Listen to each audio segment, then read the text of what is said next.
From today onwards, I'm going to start a series of reading जहां पर हम discuss करेंगे ओनली सेक्शन 3 के फॉर्मेट्स।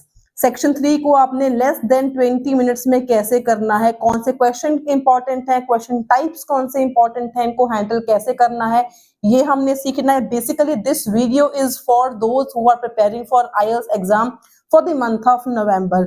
सो इस सीरीज को आपने मिस नहीं करना। आज से लेके पूरे 7 डेज तक सिर्फ वीडियोस आएंगी जनरल ट्रेनिंग रीडिंग सेक्शन 3 के ऊपर, ताकि सेक्शन 3 आप सभी का बहुत ही ज्यादा इजीली क्लियर हो जाए एंड कोई प्रॉब्लम कोई डाउट आपको ना हो। So it is requested to like this video, share this video as much as you can so that each and every IELTS aspirant can go through these series of videos and even it will support me as well. So subscribe to my channel as well if you want more videos like this. So सबसे पहले हमने शुरू करना है section 3 आज हम करने वाले हैं, जिसमें हमारे पास क्वेश्चंस हैं फ्रॉम 28 टू क्वेश्चंस नंबर 40। अब इसमें मैं जो भी आपको टेक्निक समझाऊंगी, जो भी आपको मैं मेथड समझाऊंगी, आपने वही टेक्निक के साथ वही मेथड के साथ आपने इसको सॉल्व करना है। बेसिकली सेक्शन 3 को सॉल्व करने का एग्जैक्ट टेक्निक क्या है वो हम डिस्कस करेंगे आज की वीडियो में। ठीक है जी। तो सबसे पहले आपका मेन काम है, आपने एनालाइज करना होता है कि आपके पास कौन कौन से टाइप्स ऑफ क्वेश्चंस हैं। जैसे कि अगर हम इसमें देखें, हमारे पास पहला टाइप 28 to 31 क्वेश्चंस हैं हमारे पास। विच पैराग्राफ मेंशंस द फॉलोइंग, मतलब मैचिंग द इंफॉर्मेशन वाले क्वेश्चंस हैं हमारे पास 1 2 3 4। तो 4 क्वेश्चंस हमारे पास हो गए मैचिंग द इंफॉर्मेशन वाले। एंड उसके बाद हमारे पास 1 2 3 4 क्वेश्चंस हैं हमारे पास मल्टीपल चॉइस वाले। 4 क्वेश्चंस हमारे पास ये हैं। एंड इसके बाद हमारे पास 36 to 40, मतलब हमारे पास 5 इसमें ब्लैंक्स हैं। We have total 5 blanks. And blanks सबसे ज्यादा इजी होती हैं सेक्शन 3 में, एंड ये 100% श्योर भी होती हैं कि आपको ब्लैंक्स आनी ही आनी है। अगर आपका टारगेट अराउंड 4 या अराउंड 6 है तो आपने इन ब्लैंक्स को नहीं छोड़ना, इनको भी आपने सॉल्व कैसे करना है हम सभी कुछ डिस्कस करने वाले हैं इस वीडियो में। चाहे आपका टारगेट PR का है, चाहे आपका टारगेट वर्क परमिट का है, सभी के लिए ये वीडियो बहुत बहुत बहुत ज्यादा बेनिफिशियल एंड इंफॉर्मेटिव होने वाली है। So make sure to watch this video till the end. So let's start. सबसे पहले हमने इसको करना कैसे है, तो हमने क्वेश्चंस को, जैसे हमारे पास सबसे पहले क्वेश्चंस क्या थे इसमें, तो सबसे पहले हमारे पास क्वेश्चंस है इसमें मैचिंग द इंफॉर्मेशन। तो आपने डायरेक्टली इनको करना स्टार्ट नहीं करना, अगेन आपने स्ट्रैटेजी को फॉलो करना है, पैटर्न को फॉलो करना है। अगर IDP ने आपको मैचिंग इंफॉर्मेशन दी है, मल्टीपल चॉइस क्वेश्चंस दिए हैं, सेंटेंस कंप्लीशन दिया है, तो ये कुछ उन्होंने सोच के डाला है। और ये जो चीजें मैं आज आपको समझाने वाली हूँ, ये चीजें आपको कोई भी नहीं समझाएगा, वो मेरे से लिख के ले लो मेरे से। तो बेसिकली हम करना कैसे, इस टेक्निक को आपने फॉलो करना है और साथ साथ में टाइम को जरूर नोट करना कि हमें इतना काम करने में कितना हमें टाइम लगा। So without wasting time let's get started. तो सबसे पहले सारे क्वेश्चंस को हमने रीड करना है, कीवर्ड्स मार्क करने हैं, साइड बाय साइड आपने अंडरस्टैंडिंग करनी है। तो सबसे पहला है mention of Mave's desire to oversee all the stages of her business. Mave's desire is the main keyword, ठीक है। Oversee stages of her business, stages of her business. Reference to changing employment patterns की बात कर रहे हैं among general public. The date बहुत important चीज है, date when Cloth Kits were originally established. The benefits of swing and then wearing it, benefits of swing की बात कर रहे हैं, गारमेंट की, एंड देन वियरिंग इट। ये में 4 चीजें बात हो गई। पहली बात है मावेस की डिजायर, वो अपने स्टेजेस ऑफ बिजनेस को कैसे देखती है। चेंजेस ऑफ अनएम्प्लॉयमेंट है, डेट कब की डेट, जब उसका प्रोडक्ट ओरिजिनली लॉन्च हुआ था, एस्टैब्लिश हुआ था। एंड गारमेंट को स्यू करने के, वियर करने के उसके क्या बेनिफिट्स हैं, ये बातें हो रही हैं। अब इतना करके अगेन आपने पैराग्राफ पे नहीं जाना, आपने अभी शुरू नहीं करना। अब आपने मल्टीपल चॉइस क्वेश्चंस को एनालाइज करना है। अगर हम मल्टीपल चॉइस क्वेश्चंस को देखें तो फर्स्ट क्वेश्चन क्या बता रहा है इन पैराग्राफ ए। बेसिकली आपका ए पैराग्राफ में इसका आंसर मिल जाएगा। किसके बारे में है, द राइटर सेज दैट के Mave was reminded about Cloth Kits by, was reminded, उसको क्लॉथ किट की रिमाइंड कैसे, कि क्या चीज से उसको उसकी याद आ गई, रिमाइंड होना कि क्या करके उसको कैसे क्या हुआ कि उसको क्लॉथ किट की याद आ गई, ऐसा क्या हुआ। हमने ऑप्शंस नहीं रीड करनी, ऑप्शंस पर आपने नहीं जाना। So what does the reader learn about cloth kits in 1960s and 1970s? बहुत बड़ा कीवर्ड है, इसको आपने ढूंढ लेना है. What does reader learn? ठीक है, रीडर ने क्या लर्न किया इन ईएस के बारे में. Third is why did cloth kits closed in 1991? Close क्यों हो गई 1991 में, और क्लोज, ये दोनों कीवर्ड्स इंपॉर्टेंट है. इसके बाद है what point does writer make in paragraph E? क्या पॉइंट बनाया है राइटर ने, क्या बोला है पैराग्राफ नंबर ई में. हमें ये सारा कुछ, हमने अभी इसके क्वेश्चंस के कीवर्ड्स मार्क कर लिए हैं, तो इनको ढूंढने में आसानी होगी, हमारा बिल्कुल भी टाइम वेस्ट नहीं होगा. तो इसके बाद हमारे हैं सेंटेंस कंप्लीशंस. अब इसका भी आपने कुछ नहीं करना, सिंपली आपने क्या करना है, आपने इसमें कुछ नहीं करना, सिंपली आपने फर्स्ट लाइन को रीड करना है. Cloth kits were started by a designer named Annie Neddy. तो हमने ये लाइन को रीफ्रेज कहाँ पे किया होगा, इसको ढूंढना, हमने आगे कुछ नहीं पढ़ना. तो अगर आपने टाइम नोट किया हो, हमें गिन के 2.5 मिनट लगे. 2.5 मिनट के अंदर अंदर हमने सारे के सारे 13 क्वेश्चंस को पढ़ भी लिया, समझ भी लिया, एनालाइज भी कर लिया. अब हमें इजीली इनकी लोकेशन कहाँ है हमें ये पता चल जाएगी. और इससे आपको क्या होगा, हमारे पास 3 टाइप्स ऑफ क्वेश्चंस हैं, हमें 3 बार पैसेज पढ़ने की अब इसमें नीड नहीं होगी. हमने एक बार पढ़ के सारे आंसर्स कर देना है. कैसे करने हैं ये आपने साथ ही साथ में सीखना है. Which paragraph contains following information? जैसे जैसे आप करोगे ना, आपको पता भी नहीं चलेगा आपके बाकी क्वेश्चंस कैसे सॉल्व हो जाएंगे. तो सबसे पहले अब आपने इनको करना कैसे है, आपने पैराग्राफ रीड करना है, साथ ही साथ आपको आंसर पता चल जाएगा. तो आपने ना हमेशा इसमें से ऐसा चीज ढूंढना होता है, जब भी आपने मैचिंग इंफॉर्मेशन करनी है, आपने इसमें ऐसी चीज ढूंढनी है जो आपको बार बार दी गई हो. ठीक है जी. तो सबसे पहले अगर हम इसमें से ऊपर से ऑब्जर्व करें, तो हमें I can't remember many of my clothes. I can't remember, मुझे अपने पुराने क्लोथ्स के बारे में नहीं पता. आई वोर बिफोर आई वॉज 6, मैं 6 साल से पहले क्या पहनती थी मुझे नहीं याद. But I have a vivid memory of a certain skirt whose pattern I can still trace in my mind. लेकिन एक स्कर्ट का पैटर्न जो अभी भी मेरे माइंड में क्लियर है, आई कैन ट्रेस.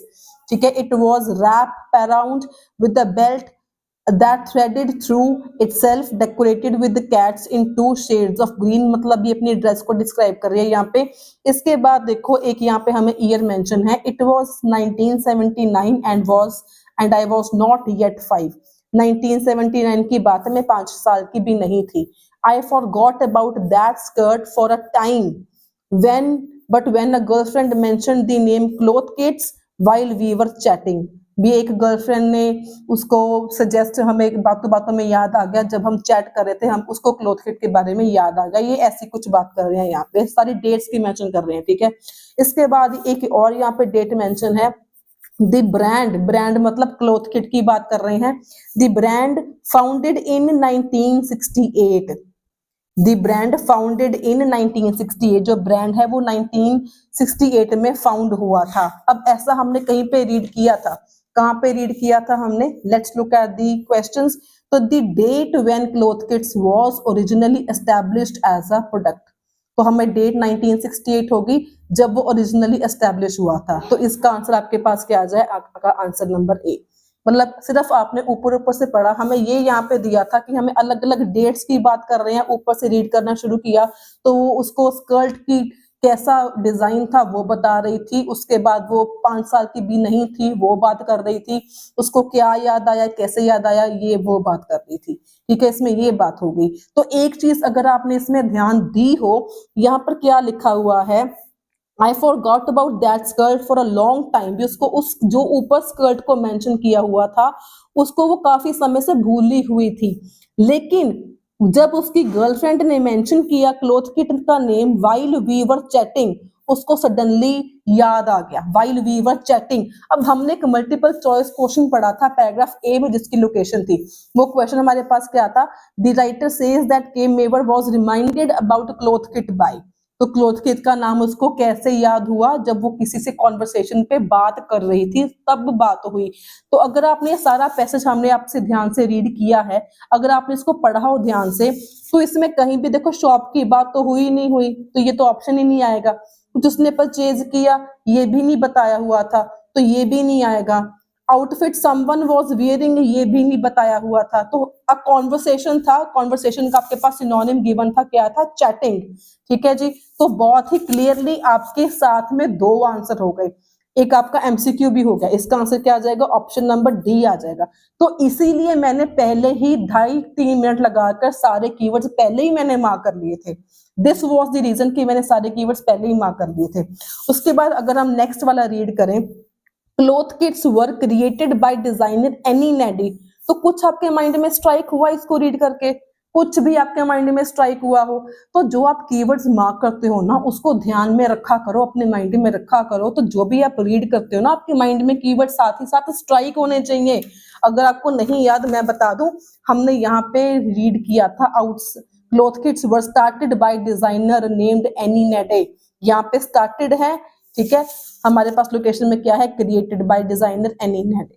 तो दैट मीन्स क्या हो गया? ये जो आपकी सारी की सारी सेंटेंस कंप्लीशंस हैं, इसका आंसर आपको कहाँ मिल जाएगा? ऑप्शन नंबर बी वाले पैराग्राफ में इसको इसके सारे आंसर्स मिल जाएंगे। तो एक यहाँ पे आपको छोटा सा ट्रिक भी बता देती हूँ, अगर आपको ये पता चल गया है कि इस वाले पैराग्राफ में सारे के सारे सेंटेंस कंप्लीशन के आंसर्स हैं, तो इसमें आपका और मल्टीपल चॉइस क्वेश्चंस अगर आप देखो तो मल्टीपल चॉइस क्वेश्चंस में भी हमें कुछ ये एक चीज मेंशन है 1960s एंड 1970s। तो यहाँ पे अगर आप देखो ध्यान से, सिर्फ हमने क्या करना होता है, एक टेक्निक होती है स्किम एंड स्कैन। तो स्किम एंड स्कैन का बेसिकली मीनिंग क्या होता है?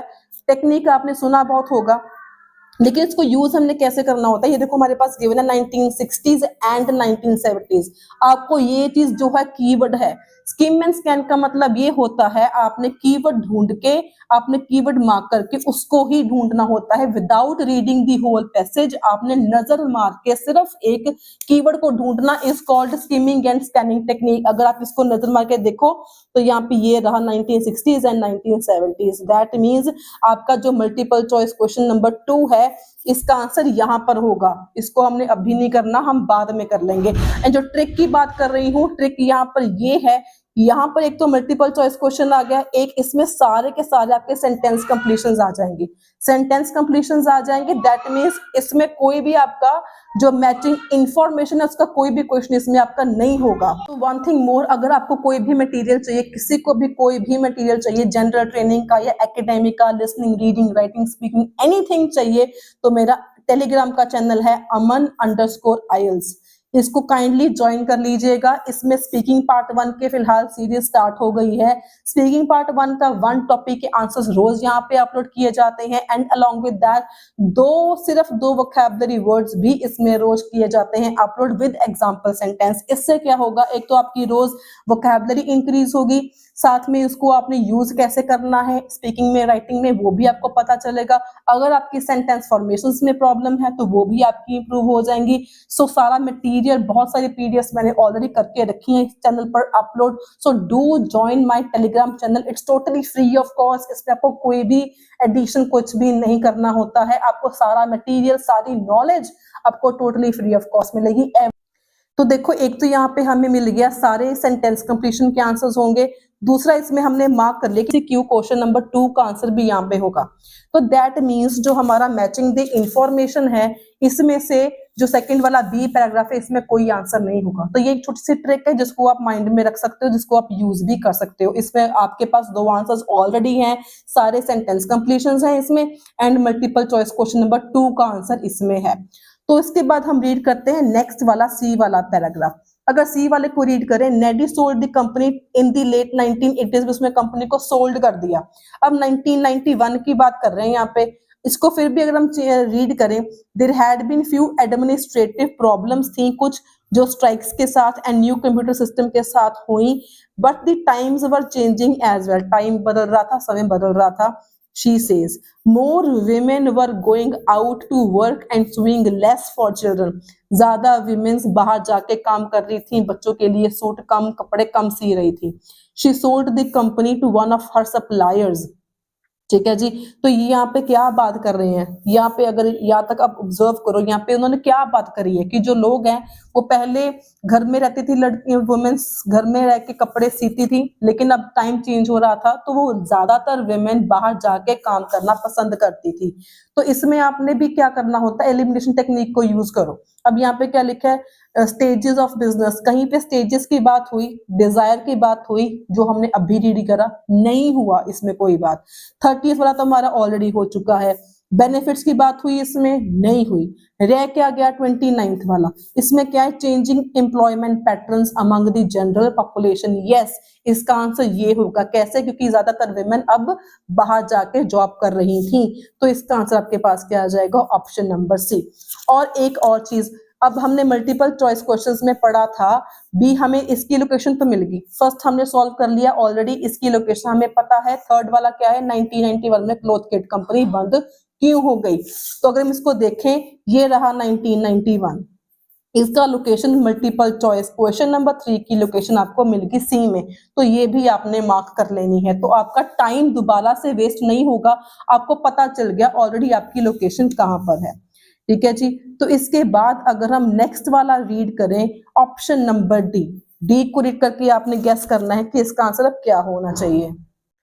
Okay, so now let's read paragraph number D. Mavor's mother bought her a sewing machine which she was when she was 10 and taught her basic pattern cutting and garment construction, encouraging her to experiment with colors, designs, trial, error. The first garment dash dash dash. So इसमें अगर आप read करो, इसमें हमारे पास दो रह गए हैं सिर्फ मैचिंग द इंफॉर्मेशन। दो कौन कौन से हैं, माविस की डिजायर और दूसरा बेनिफिट्स। और दोनों की बात इसमें अगर आप जनरल से ओवरऑल सी नजर मारो, इसमें दोनों की बात नहीं करी गई हुई। सो इसमें आपका कोई भी आंसर, कोई भी ऑप्शन इसमें आपका नहीं है। तो ऐसा भी हो सकता है कोई एक पैराग्राफ में किसी का भी आंसर ना हो, ये भी पॉसिबिलिटी होती है। So now let's read question number, paragraph number E. तो ई वाला अगर हम रीड करें, the ethos of cloth Kits remains the same and Mave is proud of her fabric is printed either in London or the north of England, that packaging is kept to an absolute minimum. I wanted to feel that everyone involved in the brand from design to production was part of a process I could witness. मतलब यहाँ पे क्या बात कर रहे हैं, देखो जी, एक तो फील आ गया, एक क्या आ गया, फ्रॉम ब्रांड टू प्रोडक्शन। अगर आप इसमें आइडिया लगाओ, देखो हमारे पास इसमें दो ऑप्शंस हैं, क्या मैच हो रहा है इसमें, डिजायर वाला, फीलिंग आ गया, stages from brand to production. तो क्लियरली इसका आंसर क्या हो गया, ई वाला हो जाएगा। अब देखो हमने सारे के सारे ए भी रीड कर लिया, बी भी हो गया, सी भी हो गया, हमारे पास डी भी हो गया। अब ई सिर्फ हमने हाफ रीड करा है और हमारे पास स्टिल अभी भी एक हमारे पास क्वेश्चन बचा हुआ है मैचिंग द इंफॉर्मेशन वाला। सो दिस मीन्स कि इसका आंसर भी हमारे पास ई ही होना चाहिए। अगर आपके पास टाइम नहीं है, आप सिंपली ई लगा सकते हो क्योंकि आपने ऊपर वाले पहले ही पढ़ के रखे हैं। इफ नहीं लगाना तो आप स्टिल इसको पढ़ के लगा सकते हो। यहाँ पे लिखा हुआ है, making your own clothes give you a greater appreciation of the craftsmanship in the construction of a garment. मतलब कंस्ट्रक्शन ऑफ गारमेंट में क्या फायदा है, ये बता रहे हैं। Mave says, when you know the process involved in making the skirt, you treasure it in a way you wouldn't if you had bought it from the mass producing manufacturer। आपको इतनी खुशी मिलती है, आपको वो चीज का पता चलता है जो आप नहीं फील कर सकते जब आप किसी से बड़ी कंपनी से प्रोड्यूस किया हुआ ऑलरेडी रेडीमेड बाय करते हो। खुद से बनाना, किसी बाहर से रेडीमेड खरीदना, बहुत जमीन आसमान का फर्क है, इसमें ये बात कर रहे हैं। सो लास्ट वाले का आंसर भी आपके पास क्या आ जाएगा, ऑप्शन नंबर ई आ जाएगा। अब हमारे ये वाले क्वेश्चंस डन हो चुके हैं। Let's talk about multiple choice questions. हमारे पास 32 वाला क्वेश्चन ऑलरेडी हो चुका है। अब यहाँ पे क्या है, what does reader learn about cloth kit in 1960s and 1970s। Location हमें पता है, सिर्फ हमने इसका आंसर गेस करना है, इसका आंसर क्या होगा।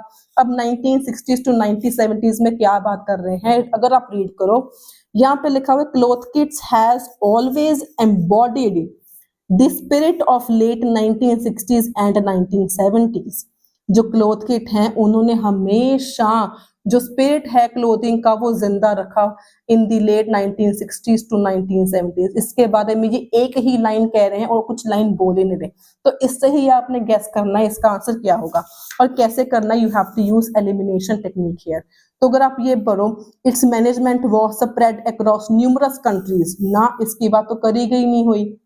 The creator tried many times to launch her company, company launch करनी है कि नहीं करनी इसके बारे में नहीं बताया गया। Its product were only affordable to wealthy, affordability किससे है किसकी नहीं है ये भी नहीं बताया हुआ। तो रह क्या गया ये वाला, it designs represented attitudes of the time. Spirits बोला हुआ है, एटीट्यूड्स बोला हुआ है, तो ये आपके साथ मैच कर गया कीवर्ड। तो इसका आंसर आपके पास सिंपली क्या हो गया, ऑप्शन नंबर ए। तो देखा आपने, बिल्कुल टाइम वेस्ट नहीं हुआ लोकेशन ढूंढने में, कुछ भी करने में, सीधा आपको डायरेक्टली आंसर मिल गया। दोबारा से टाइम इसमें बिल्कुल भी वेस्ट नहीं हुआ। जो पैटर्न आप लोग फॉलो करते हो, 3 टाइप से आप 3 बार पढ़ोगे पैसेज, 3 बार की बजाय कोशिश करो एक ही बार में पढ़ लो। पहले के 2-3 मिनट लगा लो कि सारे क्वेश्चंस को जैसे हमने किया अंडरस्टैंडिंग कर लिया, मार्क कर लिया, कीवर्ड्स को मार्क कर लिया। पहले 2 से 3 मिनट लगते हैं ऐसा काम करने में, उसके बाद कोई भी आपका टाइम वेस्ट नहीं होता। एनीवेज, उसके बाद 34th क्वेश्चन क्या है, why did cloth kits close in 1991? Cloth kits जो है 1991 में क्लोज क्यों हो गई थी? अगर हम इसके लोकेशन की बात करें, हमने ये मार्क किया हुआ था यहाँ पे 1991, ठीक है। इसको थोड़ा सा अगर हम रीड करें, she sold the company to one of our suppliers, उसने सप्लायर्स को कंपनी सोल्ड कर दी थी, जिसने आगे सोल्ड कर दी फ्रीमैन्स को। फ्रीमैन्स भी कंपनी का नाम है, उसको सोल्ड कर दी, जो कि क्या रन करता था, क्लॉथ किट्स को रन करता था अलोंगसाइड इट्स ओन ब्रांड, अपने ब्रांड के साथ ही वो क्लॉथ किट्स ब्रांड को भी रन करता था, using Neddy's impressive database. But its ethos as a big corporate company did not sit well alongside the alternative and artistic value of the cloth kit। लेकिन ये alongside दो business इकट्ठे नहीं चले, इसलिए ये बंद हो गया। दो बिजनेस इकट्ठे नहीं चले इसलिए बंद हो गया। तो ये हमें इसका क्या, इसका आंसर होगा again you have to use elimination technique. यहाँ पे अगर हम रिकॉर्ड की बात करें तो उन्होंने बोला डाटाबेस वाज वर लॉस्ट, लेकिन हमारे पास लोकेशन में क्या था, इंप्रेसिव डाटाबेस लिखा हुआ था। ये रहा हमारे पास क्या था, इंप्रेसिव डाटाबेस लिखा हुआ था ऑलरेडी। तो ये आपका ये लास्ट वाला पॉइंट तो हो गया एलिमिनेट। तो try to eliminate the points always. उसके बाद फंडिंग की बात करी गई है, फंडिंग वाज इनएडुकेट। तो फंडिंग की बात भी अगर आप इसको रीड करो लोकेशन को, तो फंडिंग की बात भी कहीं पर भी नहीं हुई। यहाँ से लेके यहाँ तक हमने अभी रीड किया था, ठीक है। तो यहाँ से लेके यहाँ तक इसके लोकेशन, यहाँ पे कहीं भी फंडिंग की बात भी नहीं करी गई हुई। तो इसका जो फंडिंग वाला पॉइंट है वो भी एलिमिनेट हो गया। अब या तो इसका पॉइंट ए होगा या इसका पॉइंट सी होगा। अब ए में क्या लिखा है, there were unexpected staffing problems. भी अनएक्सपेक्टेड मतलब उम्मीद नहीं थी, बिना उम्मीद के स्टाफ की प्रॉब्लम्स आ गई, स्टाफिंग प्रॉब्लम्स आ गई, बट ऐसी बात अभी हमने नहीं पढ़ी। तो रह क्या गया, फ्रीमैन्स वॉज अनसुटेबल पार्टनर। भी वो दो बिजनेस इकट्ठे हैंडल कर रहा था, इसलिए वो कंपनी बंद हो गई। That means Freeman was the unsuitable partner. इसके बाद now look at the last question, what point does writer make in paragraph number E. E में राइटर ने क्या पॉइंट बनाया था, क्या पॉइंट उसने मेन क्या पॉइंट बोला था। पॉइंट का मतलब ये है कि आपने वो लाइंस को रीड करना है जो खास करके इन्वर्टेड कॉमास में होती हैं, आपने उनके ऊपर ध्यान देना है बेसिकली। अब यहाँ पे देखो, अगर आप ध्यान से रीड करो, इसमें बोला हुआ है the revival of cloth kits has also of course coincided with a growing sense of dissatisfaction at our disposable society।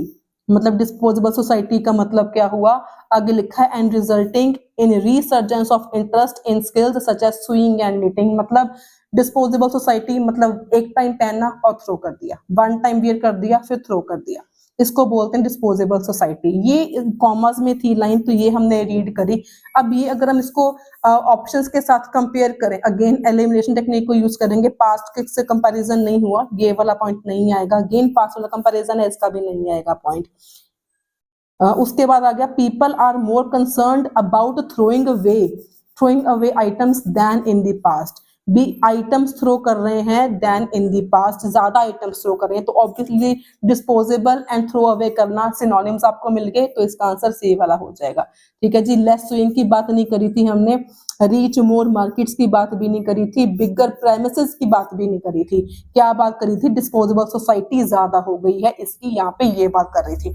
तो अब हमारे पास मल्टीपल चॉइस में आपने देखा हमें सिर्फ क्या ज्यादा से ज्यादा हमें इसमें 5 मिनट लगे, हमने सारे मल्टीपल चॉइस क्वेश्चंस कर लिए इन 5 minutes only without reading passage again. अब हमारे पास बेसिकली क्या रह गया, हमारे पास रह गए सेंटेंस कंप्लीशन वाले क्वेश्चंस। इसकी भी हमें अब लोकेशन पता है, लेकिन इसको थोड़ा सा हम ध्यान से करेंगे, डिटेल में इसको समझाऊंगी, इसलिए बस थोड़ा सा पेशेंस और रखो, आपके लिए फायदा, इसमें मेरा कोई फायदा नहीं है। तो इसमें आपने बेसिकली बहुत ध्यान से देखनी है, कुछ चीजें मैं इसको आपको साथ साथ में समझाऊंगी। अब देखो, Cloth kits were started by designer named Annie Neddy, ये हमें सेम टू सेम बी वाले में इसकी लोकेशन हमें मिल गई थी। इसके बाद है her clothing company specialised in selling dash, भी उसकी कंपनी क्या सेल करती थी, क्या सेलिंग का काम, किस चीज को सेल करना उसका बिजनेस था, ये हमने देखना है। ठीक है जी। तो अगर हम इसकी लोकेशन पर जाएं, ये लिखा हुआ है who came up with the Angénieux idea of printing a pattern straight on the coloured fabric so that a paper pattern was not needed, भी सीधा उन्होंने फैब्रिक के ऊपर कलर प्रिंट कर दिया।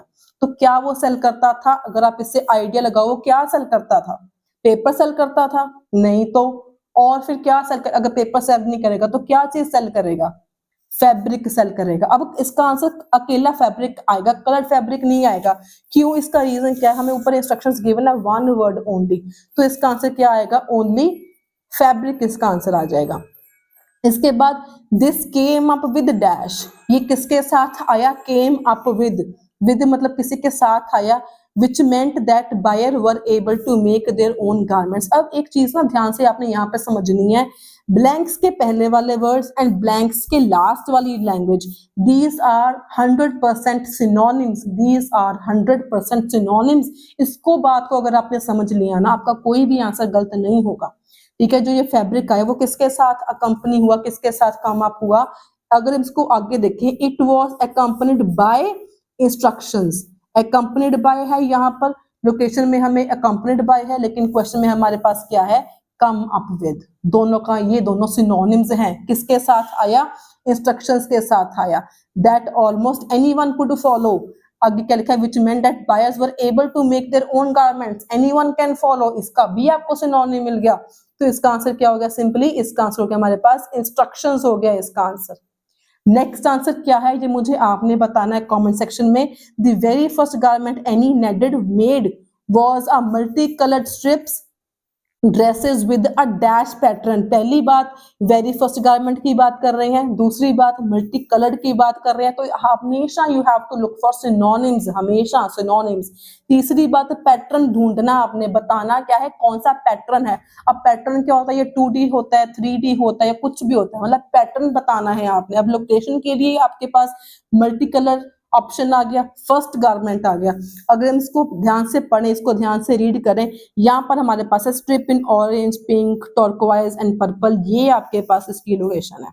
Initial design very first, initial हो गया very first, तो ये सारी आपके पास लोकेशन है, लोकेशन आपके सामने है। Comment this answer in the comment section below, इसका आंसर क्या होगा। उसके बाद मेरी टर्न है, a dash article lead to many orders, कौन सा आर्टिकल जिसने इसको बहुत सारे ऑर्डर्स दिलाए। इसके बाद अगर हम रीड करें, हमेशा इसके आंसर्स ऑर्डर में ही होते हैं, ऑलवेज सेंटेंस कंप्लीशन के answers are in order always. इसके बाद है and after it was featured in Observer newspaper, Neddy received more than 2000 pounds worth of orders। मतलब क्या इसमें फीचर्ड, जब उसका आर्टिकल किसमें छपा, न्यूज़पेपर में छपा, उसको ज्यादा ऑर्डर आने लग गए। तो यहाँ पे क्या जाएगा, अ न्यूज़पेपर आर्टिकल, न्यूज़पेपर में उसका छपा, तो यहाँ पे क्या आ जाएगा, न्यूज़पेपर इसका आ जाएगा आंसर। इसका लास्ट आंसर देखते हैं, अगेन इसका आंसर मुझे आपने बताना है कमेंट सेक्शन में। As the company grew she increased her workforce and also sold dash as a part of her business. जब उसका काम बढ़ गया, कंपनी बड़ी हो गई, तो उसने अपनी वर्कफोर्स भी इंक्रीज कर ली, और वो साथ में क्या बेचने लग गई, ऑल्सो वो साथ में क्या बेचने लग गई। आपके सामने पैराग्राफ है, आपके सामने लोकेशन है, इसका आंसर अब आपने बताना है कमेंट सेक्शन में। ऑब्वियसली यहाँ तक हम पढ़ चुके हैं, तो आपका आंसर कहाँ से होगा, यहाँ तक आपका आंसर आपको मिल जाना चाहिए। सो आई होप आपको समझ में आ गया होगा ये हमने सेक्शन 3 को इजीएस्ट से इजीएस्ट वे में कम से कम टाइम में आपने कैसे करना है। अब आप टाइम देखो, मैंने आपको समझा भी दिया, मैंने आपको 13 क्वेश्चंस करवा भी दिए, मैंने खुद भी कर लिए, तो हार्डली मुझे 25 मिनट लगे होंगे। अगर मुझे 25 लगे हैं तो आपको तो 20 से भी कम टाइम लगेगा। मैं तो साथ साथ में आपको समझा भी रही थी, उसमें भी टाइम जाता है। तो देखा आपने कितनी इफेक्टिवली, कितनी easy we can handle section 3। And ऐसी वीडियोस और for next more 5 to 6 days जरूर आएंगी फॉर रीडिंग सेक्शन 3 के ऊपर, जिसमें लिस्ट ऑफ हेडिंग्स भी हम करेंगे, राइटर्स ओपिनियन भी हम करेंगे, हम ट्रू फॉल्स भी करेंगे, जो कि अगेन वेरी इंपॉर्टेंट क्वेश्चंस हैं। सो अगर आपको इस वीडियो से कुछ सीखने को मिला हो, कुछ इन्फॉर्मेशन मिली हो, do give it a thumbs up, share it with your friends, and don't forget to subscribe my channel for more daily informative videos on IELTS. Until then, stay happy, stay healthy, and all the very, very best for your IELTS preparation.